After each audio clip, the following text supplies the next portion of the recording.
Saya berharap ngaji filsafat ini tidak jadi pop ya.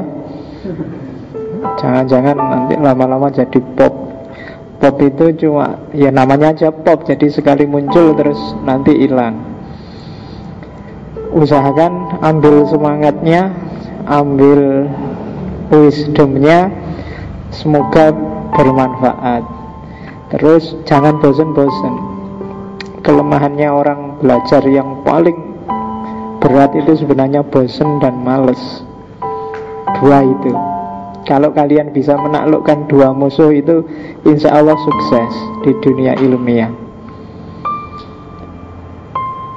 Ya, apa ya, kalau pakai teorinya Ali Syariati, semoga ilmu yang kita dapat, termasuk di ngaji filsafat, juga di ngaji-ngaji yang lain, nanti nyampe ke level yang disebut Rausan Fikr.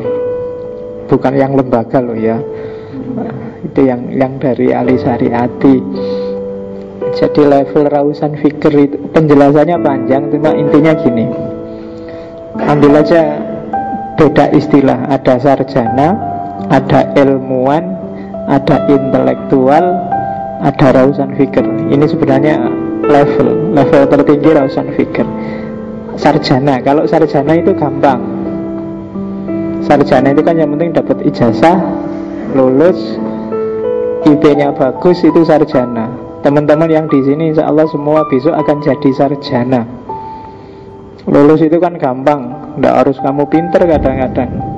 Asal kamu rajin kuliah, kalau dikasih tugas dosennya beres semua, terus agak akrab-akrab dikit sama dosennya, insya Allah lulus.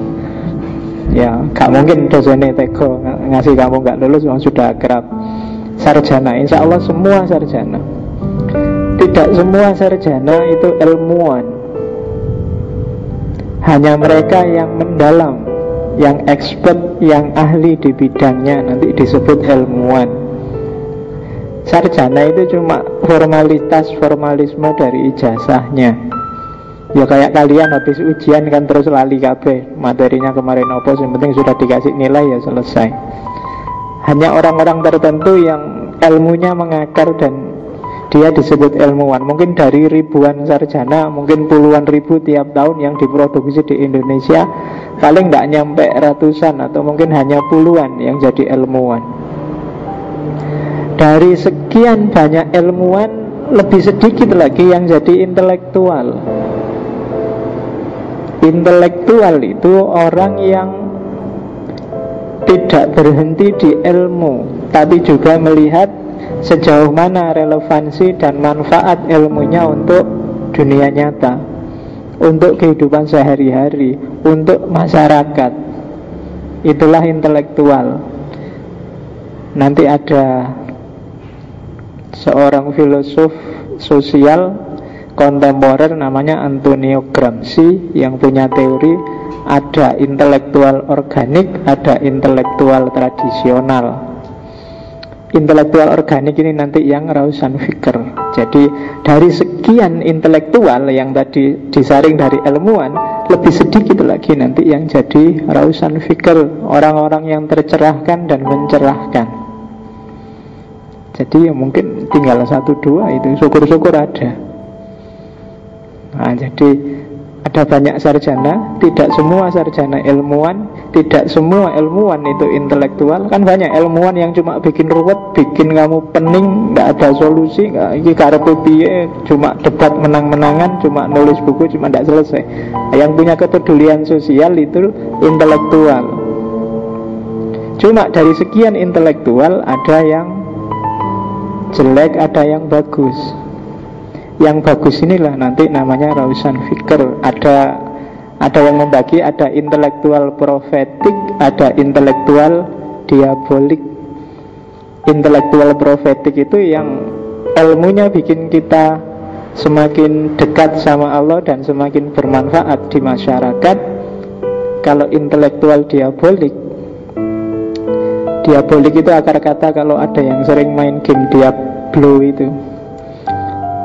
Jadi akar kata dari setan. Setan itu pintar, cerdas, luar biasa. Dia juga berpengaruh dalam kehidupan sehari-hari, tapi pengaruhnya pengaruh jelek. Maka intelektualnya disebut intelektual diabolik. Jadi kalau kamu punya teman pinter tapi tiap hari bikin susah, maka itu sebenarnya intelektual diabolik. Lawannya intelektual profetik.